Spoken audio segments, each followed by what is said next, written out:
Let's talk about growth mindset.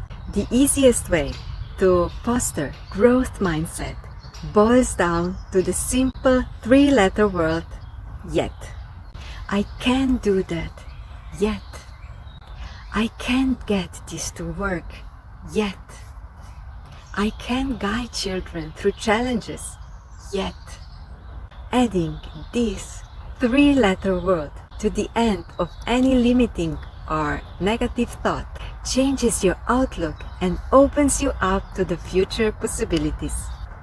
As highlighted in Carol Dweck's research and book Mindset, those who excel in teaching believe in their fundamental abilities.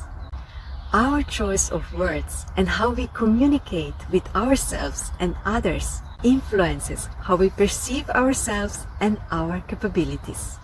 So, if you catch yourself expressing limiting statements, just add yet to the end to remind yourself that you are capable of learning and growing.